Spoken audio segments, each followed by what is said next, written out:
येत्या काही मिनिटात तुझ्या जीवनातील कितीही मोठी आणि भयंकर चिंता, दुःख, रोग वाऱ्यासारखे पळून जातील, कारण या कथेमध्ये तितकी ताकद आहे.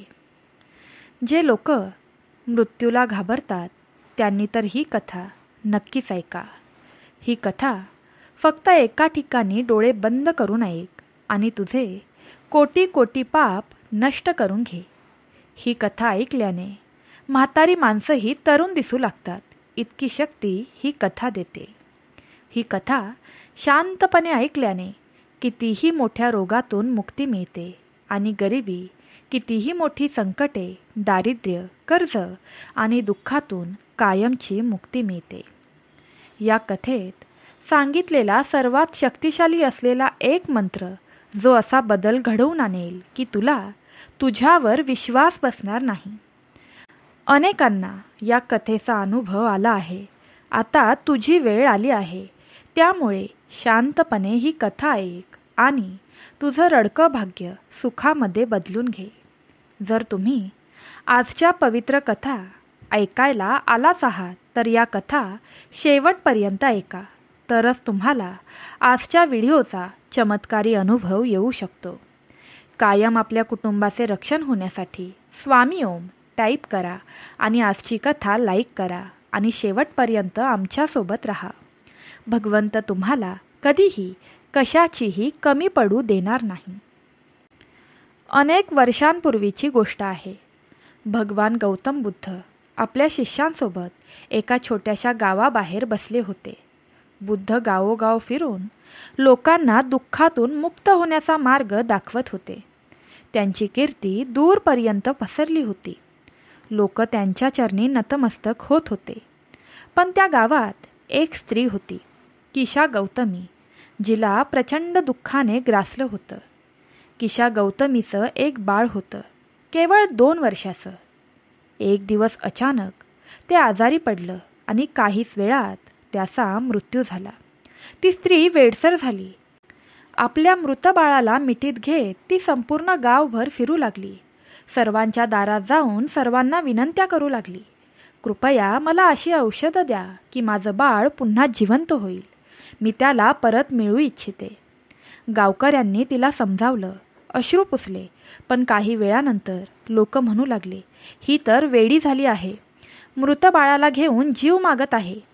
तेव्हा एका वृद्धाने तिला सांगितलं, बुद्ध नावाचे एक सिद्ध पुरुष आपल्या गावाबाहेर थांबले आहेत. ते जीवन मरणाच्या सत्याची अनुभूती घेतली आहे. त्यांच्या चरणी जा. किशा गौतमी आशेच्या एक किरणासह बुद्धांच्या भेटीला गेली. केस विस्कटलेले, डोळ्यात अश्रू आणि मृत बाळाला कुशीत घेत ती बुद्धांसमोर उभी राहिली. ती आक्रोश करत म्हणाली, भगवंत कृपा करा, माझं बाळ मला परत द्या. तुम्ही करू शकता ना?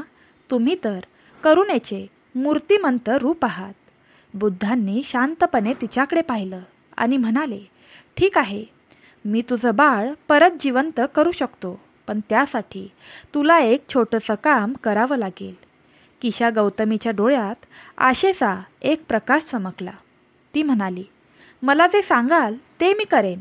बुद्ध म्हणाले, तू गावात जा आणि अशा घरातून राईचे काही दाणे घेऊन ये, जिथे आजपर्यंत कुणाचाही मृत्यू झालेला नसेल.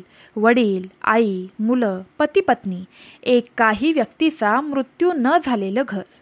ती त्वरित निघाली. तिला वाटलं की हे काम तर खूप सोपं आहे. राई तर प्रत्येक घरात असते. ती एका घरात गेली. तुमच्याकडे राई आहे का? तिने विचारले.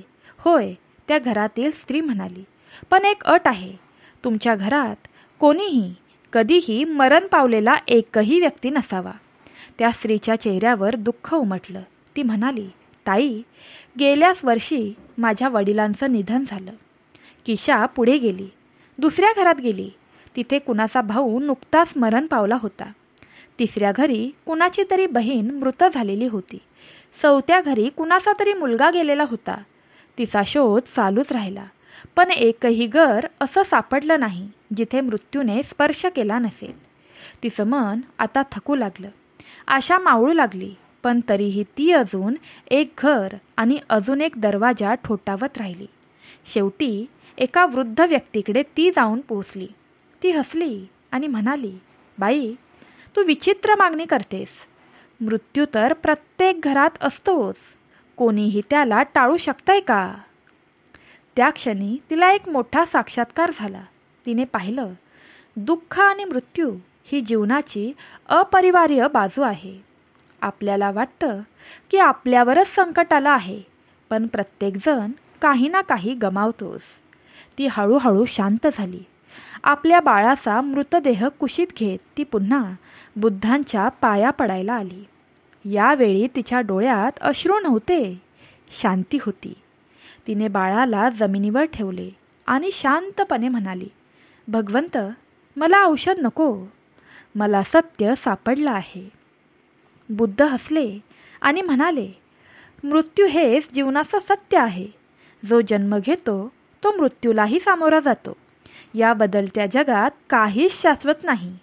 जो या सत्याला समजतो तोच खऱ्या अर्थाने मुक्त होतो. त्या दिवसापासून किशा गौतमी बुद्धांची शिष्य बनली. तिने आपल्या बाळाचे अंतिम संस्कार केले, सर्व संसारिक मोह त्यागले आणि बुद्धांनी दाखवलेल्या शांतीच्या मार्गावर चालू लागली. ही कथा आपल्याला एक अतिशय गहन आणि अंतर्मुख करणारा संदेश देते. जीवन हे बदलाचं दुसरं नाव आहे. मृत्यू अटळ आहे. आपण दुःखी होतो कारण आपण बदल स्वीकारत नाही. पण जेव्हा आपण या सत्याला ओळखतो तेव्हा दुःख कमी होऊ लागतं. बुद्ध सांगतात, सर्व गोष्टी नश्वर आहेत. ज्यांना जाणून त्यांचं बंधन सोडा आणि खरी शांती अनुभवा. ज्या दिवशी आपण याचं पूर्ण मनाने आकलन करू त्याच दिवशी दुःख, भीती आपल्याला स्पर्शही करू शकणार नाहीत. भक्तांनो, आता दुसरी कथा सुरू होत आहे. आज मी तुम्हाला सर्वात शक्तिशाली काही पवित्र कथा सांगणार आहे आणि या सर्व कथा ऐकल्यानंतरच तुम्हाला तुमच्या आयुष्यात या कथांचा खरा अनुभव येऊ शकतो. त्यामुळे आजच्या व्हिडिओतील सगळ्या कथा ऐकण्याचा प्रयत्न करा. हो, तुम्हाला तुमच्या दुःखी भाग्यात चमत्कार दिसणार हे नक्की आहे. आजच्या व्हिडिओतील प्रत्येक कथा तुझ्यासाठी खूप म्हणजे खूप महत्त्वाची ठरणार आहे. या व्हिडिओतील प्रत्येक कथेचा तुझ्या जीवनावर भयंकर मोठा परिणाम होऊ शकतो. त्यामुळे वेळ काढून या व्हिडिओतील प्रत्येक कथा शेवटपर्यंत ऐकत राहा. या व्हिडिओच्या शेवटच्या कथेत सर्व चिंतांपासून, सर्व संकटांपासून, सर्व दुःखांपासून, आजारांपासून, रोगांपासून दूर राहण्यासाठी सर्वात पॉवरफुल, सर्वात शक्तिशाली मंत्र सांगितले आहेत. याचा प्रत्येक मनुष्याच्या शरीराला खूप उपयोग होऊ शकतो. त्यामुळे शेवटच्या कथेपर्यंत आमच्यासोबत राहा. तुमचा थोडा वेळ तुमचे आयुष्य कायमचे बदलू शकतो. मी देवाजवळ प्रार्थना करते की देव नेहमी तुला सुखी ठेवो आणि तुझ्या सर्व इच्छा पूर्ण करो. चला तर मग पुढील कथेला सुरुवात करूया. एकदा भगवान बुद्ध आपल्या शिष्यांसह एका नगरात दाखल झाले. सकाळी भिक्षा मागण्यासाठी ते नगरात फिरायला निघाले. बुद्ध नियमाने दररोज एका वेगळ्या रस्त्याने जात असत आणि ज्या घरातून जे मिळेल ती भिक्षा स्वीकारत असत. त्या दिवशी त्यांच्या मार्गावर सुधाकर नावाचा एक अतिशय गरीब माणूस आला. सुधाकर फारच गरीब होता. फाटकी वस्त्र, घराच्या जागी फक्त झोपडी आणि त्याच्या घरात 2 वेळेच्या जेवणाचीही हमी नसायची. तो रोज श्रम करून 2 पैसे मिळवायचा, पण मनात सतत चिंता असायची, मी गरीबच राहणार, माझ्या नशिबात कधीच शांती नाही, देव पण माझ्याकडे पाहत नाही. त्या दिवशी त्याने पाहिलं, एक तेजस्वी पुरुष शांतपणे चालत हातात भिक्षापात्र घेऊन त्यांच्या झोपडीजवळून जात आहे. आसपासची लोक त्या व्यक्तीसमोर नतमस्तक होत होते. तो गोंधळला, कोण आहे हा? शेजाऱ्यांनी सांगितलं, ते भगवान बुद्ध आहेत. तू भाग्यशाली आहेस, आज ते तुझ्या दाराशी आले आहेत. सुधाकर आतून हादरला, माझ्या दाराशी? पण मी काय देऊ शकतो यांना? माझ्याकडे तर काहीच नाही. तो घाईघाईने आत धावला. संपूर्ण घर चाळून पाहिलं, काहीच नव्हतं. फक्त एका कोपऱ्यात एक जुना तांब्याचा रिकामी कटोरा होता. तो कटोरा घेऊन तो बाहेर आला आणि बुद्धांसमोर नतमस्तक झाला. त्यांच्या डोळ्यात पाणी आलं होतं. त्यानं तो रिकामी कटोरा बुद्धांना दिला आणि म्हणाला, भगवंता, माझ्याकडे काहीच नाही, फक्त हा रिकामी कटोरा आहे, पण मी तुम्हाला तो देतो, कारण माझं मन तुमचं आहे. बुद्धांनी त्याच्याकडे पाहिलं. त्यांच्या डोळ्यात करुणा होती. त्यांनी कटोरा हातात घेतला, डोळे मिटले आणि तो कटोरा सुधाकरच्या हातात परत दिला. ते म्हणाले, हा कटोरा आता रिकामा नाही, यामध्ये तुझं समर्पण आहे. हा कटोरा तुला जीवनाचा खरा अर्थ शिकवेल. सुधाकर पुन्हा गोंधळला, पण भगवंता, मी तुम्हाला काहीच दिलं नाही, मी तर गरीब आहे. बुद्ध मंद हसले आणि म्हणाले, गरिबी वस्त्रात नसते, ती मनात असते. ज्याचं मन अन्नपूर्णतेने भरलेलं असतं तोच खरा गरीब असतो, पण ज्याचं मन समर्पण, शांती आणि समाधानाने भरलेलं असतं तोच खरा धनवान. बुद्ध पुढे म्हणाले, तू काहीच नसताना जे दिलंस ते सर्वस्व आहे. त्यातूनच चिंता दूर होते, कारण जेव्हा आपण स्वतःला, आपल्या अज्ञानाला, आपल्या अपेक्षांना आणि लोभाला अर्पण करतो तेव्हा आपण मुक्त होतो. त्या दिवशी सुधाकरने ठरवलं, मी मनाच्या दारिद्र्यापासून मुक्त होणार. त्याने दिवसातील थोडा वेळ ध्यान आणि शांतीसाठी राखून ठेवला. त्याने थोड्या थोड्या गोष्टीत समाधान शोधायला सुरुवात केली. हळूहळू त्याच्या आयुष्यात बदल घडू लागले. त्याच्या चिंताग्रस्त चेहऱ्यावर शांत हास्य उमटू लागलं. गरिबी असतानाही त्याचे डोळे चमकू लागले. गावकऱ्यांनी पाहिलं, हा तर आतून खूप श्रीमंत झालाय. काही महिन्यांनंतर बुद्ध पुन्हा त्या गावात आले. सुधाकर त्या गर्दीत समोर उभा होता, पण आता तो एक वेगळा माणूस होता, समाधानी, शांत आणि तेजस्वी. बुद्धांनी त्याच्याकडे पाहिलं आणि एक वाक्य म्हटलं, कटोरा आता भरलेला आहे. भक्तांनो, या कथेतून आपल्याला हे शिकायला मिळतं की गरिबी ही वस्त्रात किंवा घरात नसते, ती विचारात असते. चिंताही असते, कारण आपलं मन रिकामं असतं, ते इच्छांनी भरलेलं असतं, पण शांतीने मोकळं नसतं. जेव्हा आपण समर्पण करतो, स्वीकार करतो आणि आभार मानतो, तेव्हा गरिबी आणि चिंता आपोआप निघून जातात. भगवान बुद्ध सांगतात, समाधान हा सर्वात मोठा खजिना आहे. होय, मला माहीत आहे, प्रत्येकाच्याच आयुष्यात एक असा प्रसंग येतो तेव्हा असं वाटतं की आता आपण आपल्या आयुष्याला कंटाळलो आहोत. आता जीवन जगावंसं वाटत नाही. सर्वजण आम्हाला कमी लेखतात, टोमणे देतात, आमचा अपमान करतात. प्रत्येकाच्या आयुष्यात एकदा तरी असा क्षण येतोच, किंवा आत्ताही आला असेल. आत्ताही काही जण चिंतेत असतील, दुःखी असतील. त्यांनी ही कथा शेवटपर्यंत ऐकलीच पाहिजे. आणि तुमच्या कॉन्टॅक्टमध्ये जे दुःखी आहेत, चिंताग्रस्त आहेत, त्यांना ही कथा शेअर केलीच पाहिजे. ईश्वर तुमचं भले करेल. भक्तांनो, एका गावात एक तरुण राहत होता, नितीन. तो शिक्षणात हुशार होता, स्वप्न बघायचा, आई वडिलांचे स्वाभिमान असायचा. पण जसं जसं आयुष्य पुढं गेलं तसं त्याच्या वाट्याला अपयश आलं. स्पर्धा परीक्षा, अपयश, नोकरी, व्यवसाय सुरू केला, तोडगाच लागला नाही. लोक म्हणू लागले, याचं काहीच होणार नाही. सगळी नाती तुटायला लागली, मित्र टाळू लागले, वडिलांनी बोलणं कमी केलं. आईचा काळजीने भरलेला चेहरा त्याला दिवसेंदिवस त्रास देऊ लागला. एक दिवस तो रडत रडत घराबाहेर गेला. डोंगराच्या पायथ्याशी जाऊन बसला. त्याचं मन अस्वस्थ, निराश आणि एकाकी झालं होतं. त्याला वाटलं, आता आयुष्यात काहीच उरलेलं नाही, काही उपयोग नाही माझा. अपमान, अपयश आणि एकटेपणाच मला मिळाला आहे. त्याचवेळी त्या गावात गौतम बुद्ध आले होते. गर्दी गोळा झाली होती, पण नितीन तिथे नव्हता. त्याला काहीच जाणून घ्यायचं नव्हतं.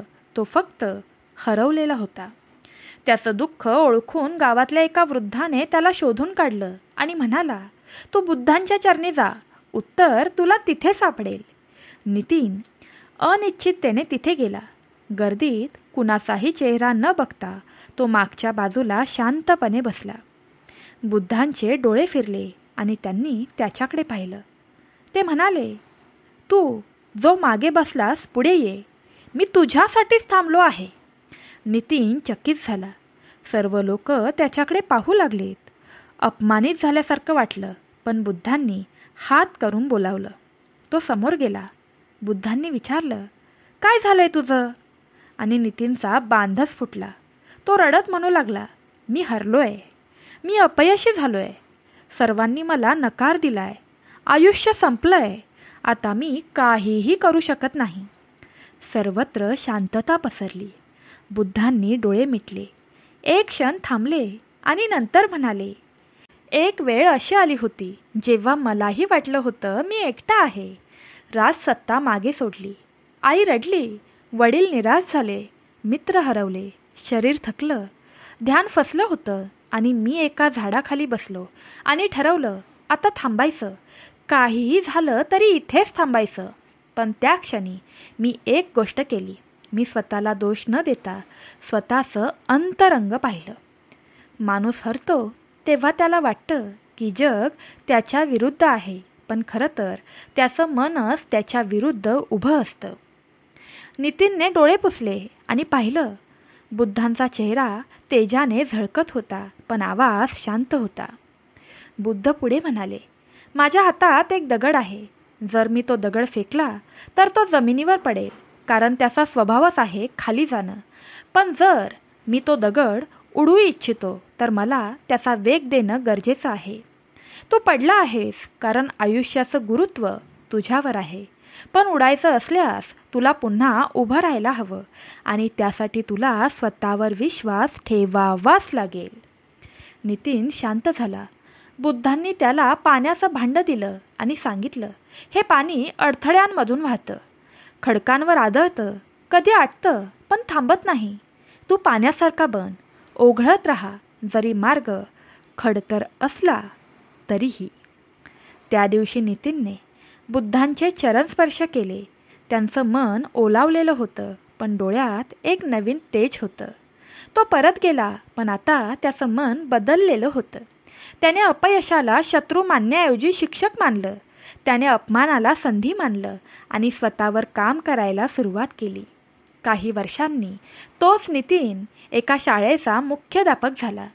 गरीब मुलांसाठी मोफत शिक्षण देऊ लागला. गावात जेव्हा त्याचं नाव घेतलं जाई तेव्हा लोक म्हणत, तो हरलेला होता, पण आज तो इतरांना उभं करतो. आणि एक दिवस त्याने आपल्या शाळेच्या प्रवेशद्वारावर एक वाक्य लिहिलं, हरलेल्यांसाठी मी आहे, कारण एकेकाळी मीही हरलेलो होतो. भक्तांनो, हरणं ही एक अवस्था आहे, अंतिम सत्य नाही. अपमान हे आपलं मूल्य ठरवत नाही, तर आपलं उभं राहणं ठरवतं. बुद्ध सांगतात, स्वतःचं अंतरंग पहा, स्वतःला ओळखायला शिका. सर्व उत्तरं तिथंच आहेत. तुम्ही तुम्हालाच शोधा, स्वतःवर विश्वास ठेवा, कारण तुम्हीच तुमचे तारणारे आहात. भक्तांनो, तुम्हाला ही कथा आवडली असेल तर कमेंट बॉक्समध्ये मी स्वतःला ओळखणार आहे, मी माझा विचार करणार आहे टाईप करा. आणि जो भक्त दुःखी आहे, चिंताग्रस्त आहे, त्या भक्ताला आजची ही कथा शेअर करा. बघा, भगवंत तुमच्या सर्व इच्छा पूर्ण करेल. आता आपण पुढील शक्तिशाली चमत्कारी कथा ऐकणार आहोत. प्राचीन काळात एका मोठ्या गावात एक तरुण राहत होता. त्याचं नाव अनिरुद्ध होतं.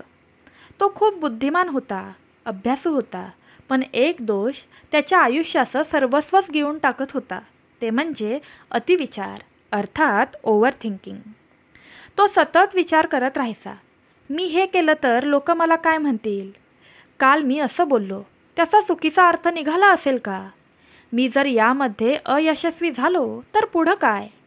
माझं आयुष्य योग्य मार्गावर आहे का? माझा भूतकाळ वेगळा असता तर मी आज यशस्वी झालो असतो. हे विचार त्याच्या मनात दिवस रात्र फिरत असत. जेव्हा तो शांत झोपायला जायचा तेव्हा डोकं अधिक गोंधळलेलं असायचं. जेव्हा काम करायला बसायचा तेव्हा तो विचारांच्या गर्तेत अडकून बसायचा. तो इतका अडकला होता की त्याचं आयुष्य थांबलं होतं. चालू असले तरीही ते थांबलेलेच वाटायचे. घरच्यांना काळजी वाटू लागली. त्याच्या चेहऱ्यावर शांती नव्हती. त्याच्या डोळ्यात भीती होती. मित्र त्याला म्हणायचे, तू फार विचार करतोस रे, पण त्यालाच त्याचं जाळं दिसत नव्हतं. एक दिवस गावात बातमी आली. गौतम बुद्ध जवळच्या जंगलात विश्रांती घेत आहेत. शेकडो लोक त्यांच्या दर्शनासाठी जात होते. तेव्हा अनिरुद्धचे वडील म्हणाले, चल, बुद्धांपाशी चल, उत्तर तुला तिथे सापडेल. अनिरुद्ध गेला, पण मनात संकोच होता. माझा प्रश्न काही साधा नाही. मी विचारांचा कैदी झालो आहे. अनिरुद्ध बुद्धांच्या पायाशी बसला आणि त्याने विचारलं, भगवंता, माझं मन सतत विचार करत राहतं. भूतकाळ, भविष्य, चुका, शक्यता, भीती काहीच थांबत नाही. मी खूप थकलोय. बुद्ध शांतपणे हसले.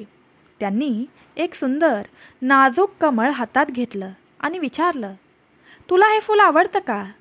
अनिरुद्ध म्हणाला, हो, खूप सुंदर आहे. बुद्ध म्हणाले, जर मी तुला सांगितलं की हे फूल उद्या सुकणार आहे, मग काय करशील? अनिरुद्ध म्हणाला, तरीसुद्धा मी ते पाहीन, त्याचा आनंद घेईन. बुद्ध विचारतात, का?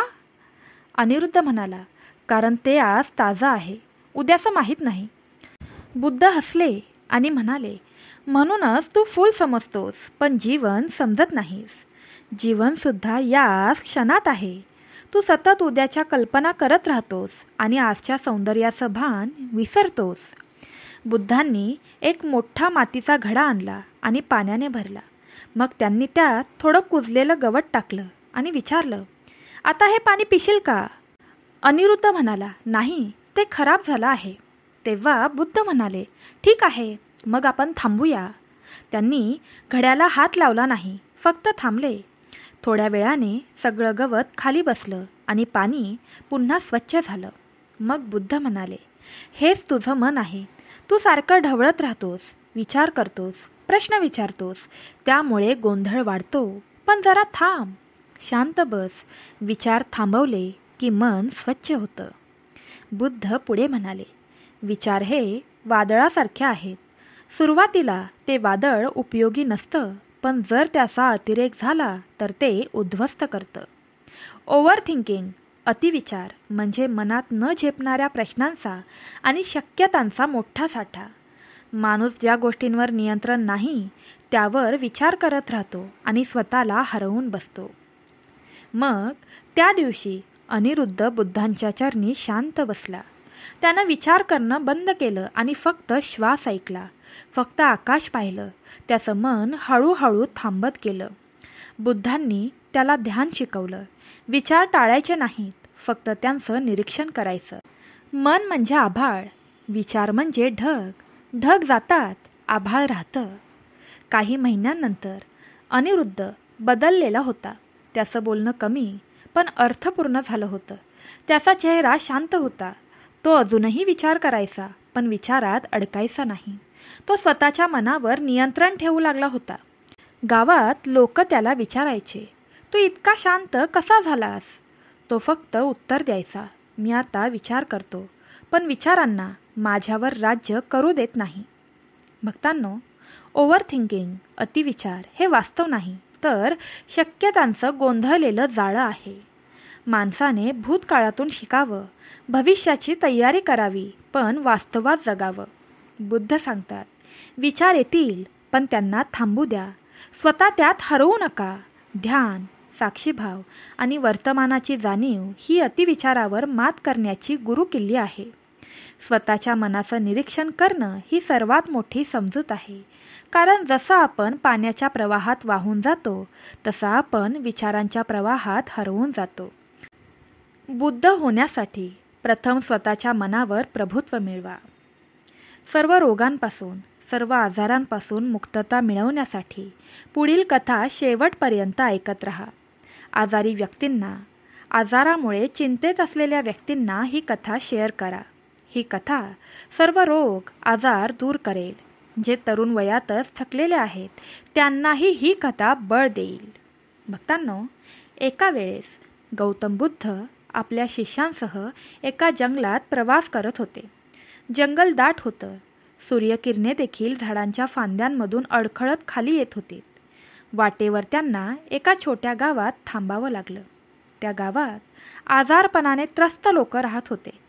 प्रत्येक घरात एखादा ना एखादा माणूस खंगलेला, थकलेला, वयाच्या आधीच म्हातारा झालेला दिसत होता. बुद्ध त्या गावात थोडे दिवस थांबले. लोक त्यांच्याकडे आले आणि त्यांना विनवू लागले, भगवंता, आम्हाला काहीच समजत नाही. आमचं गाव सुंदर आहे, अन्न पाणी भरपूर आहे, पण तरीही आम्ही सतत आजारी पडतो आणि वयाच्या 40शीतच आमचं शरीर 70 वर्षाचं वाटायला लागतं. कृपया आम्हाला मार्गदर्शन करा. बुद्ध काही क्षण शांत राहिले. त्यांनी गावकऱ्यांकडे पाहिलं. त्यांच्या डोळ्यात वेदना होत्या, पण त्या वेदनांमागे जागृतीची एक झलकही होती. बुद्ध म्हणाले, रोग म्हणजे फक्त शरीरातील असंतुलन नाही, तर तो मनाच्या, वर्तनाच्या आणि जीवनशैलीच्या चुकीचा परिणाम आहे. जेव्हा मनात विष आहे तेव्हा शरीरावर परिणाम होतो. लोक काहीसं चक्रावले. तुम्ही काय म्हणत आहात? भगवंता, तुमचं बोलणं आम्हाला समजत नाही.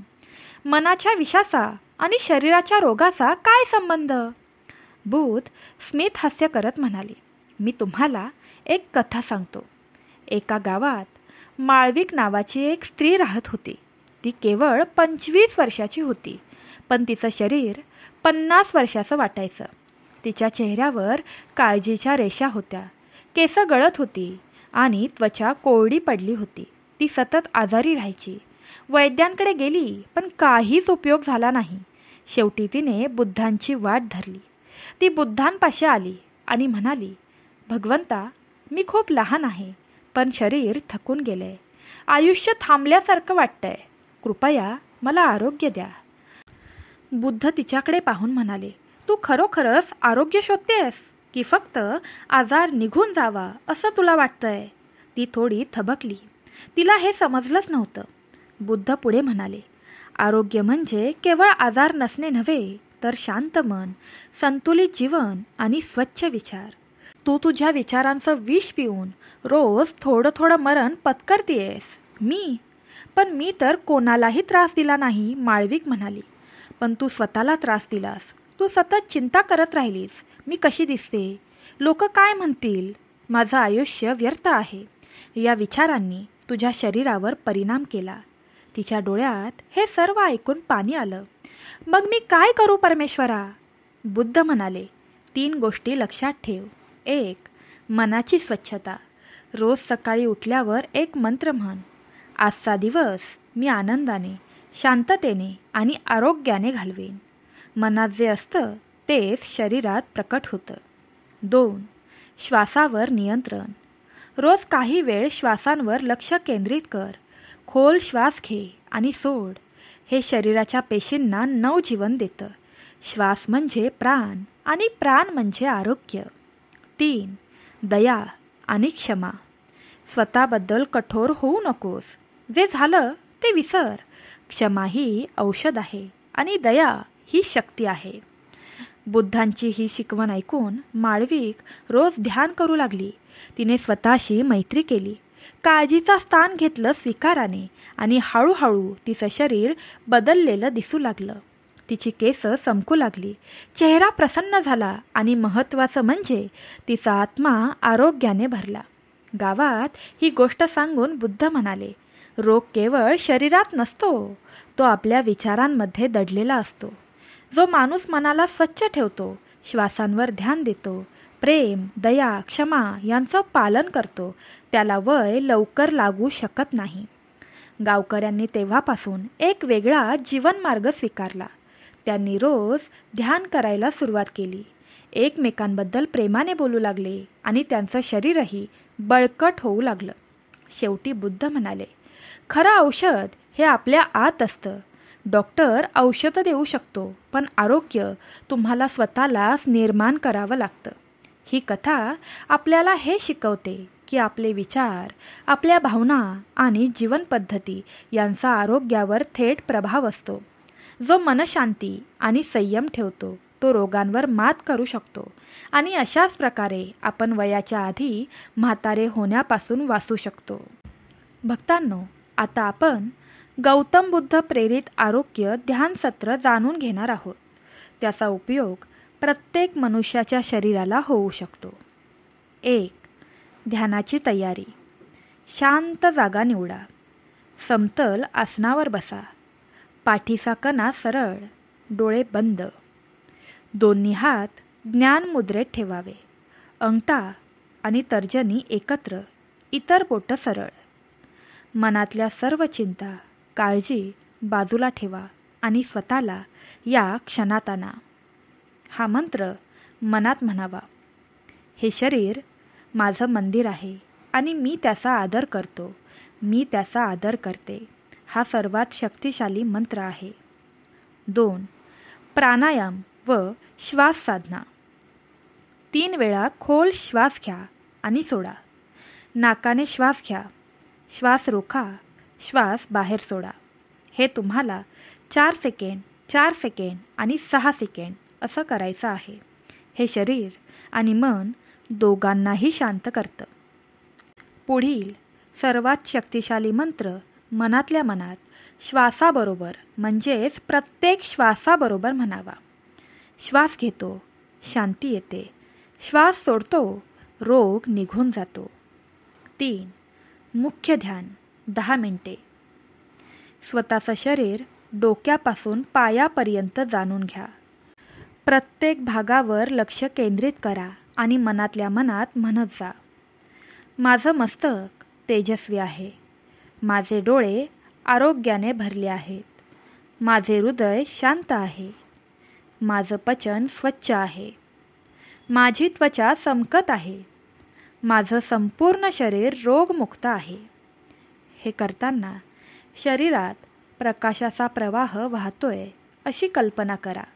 जणू बुद्धांचा आशीर्वाद तुमच्या प्रत्येक पेशींपर्यंत पोहोचतोय. 4. आरोग्य मंत्र. बुद्धं शरणं गच्छामि, धम्म शरणं गच्छामि, सडग्ग शरणं गच्छामि. या त्रिसरण मंत्रांमध्ये मानसिक शक्ती आणि आत्मिक शुद्धता आहे. यामुळे शरीरात सकारात्मक ऊर्जा भरते. 5. समापन. आभार आणि संकल्प 2 मिनिटं. डोळे बंद ठेवून मनात म्हणावं. मी माझ्या शरीराचा, मनाचा आणि आत्म्याचा सन्मान करतो, सन्मान करते. मी आजपासून आरोग्यपूर्ण, शांत आणि आनंदी जीवन जगेन. आजचा दिवस माझ्यासाठी नवीन आरंभ आहे. हळूहळू डोळे उघडा. चेहऱ्यावर स्मित हास्य ठेवा. वाढीव साधना. आहार तपासणी.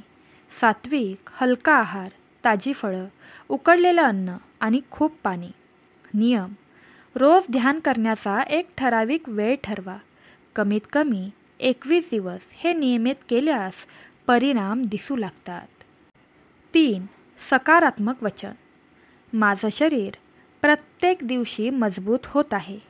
मी प्रत्येक क्षणी आरोग्य निर्माण करते. माझ्या शरीरात बुद्धांचा प्रकाश आहे. ईश्वरी शक्ती माझ्यासोबत आहे. हाच मार्ग बुद्धांनी दाखवलेला आहे. अंतर्गत शुद्धतेचा, जागृतीचा आणि शांततेचा. तर प्रेमळ भक्तांनो, आजचा व्हिडिओ इथेच संपत आहे. आजच्या व्हिडिओमध्ये सांगितलेल्या सर्व कथा तुम्हाला कशा वाटल्या हे आम्हाला कमेंट करून सांगा. आजच्या व्हिडिओतील सर्व कथांमधून तुम्हाला काही ना काही शिकायला मिळाले असेल अशी मी आशा करते. शेवटपर्यंत या कथा ऐकल्याबद्दल धन्यवाद. प्रेमळ स्वामी भक्तांनो, तुम्हाला अशा कथा इथून पुढे ऐकायला आवडतील का? आणि जर आवडत असेल तर हो आवडतील कमेंट करून सांगा. तसंच तुम्ही आपल्या चॅनलवर नवीन असाल तर आपल्या चॅनलला सबस्क्राईब करा. आजचा व्हिडिओ लाईक करा आणि ऐका. जे भक्त दुःखी आहेत, चिंताग्रस्त आहेत, विचारांनी वेढलेले आहेत, त्यांना आजचा व्हिडिओ शेअर करा. बघा, भगवंत तुमच्या सर्व इच्छा पूर्ण करेल. मी देवाकडे प्रार्थना करते. हा व्हिडिओ ऐकणाऱ्या प्रत्येक भक्ताची इच्छा पूर्ण करा. त्याच्यावर येणारी सर्व संकटे दूर करा आणि नेहमी त्यांना हसत खेळत ठेवा. हीच ईश्वरचरणी प्रार्थना. सर्वांनी तुमची काळजी घ्या. श्री स्वामी समर्थ. नमो बुद्धाय.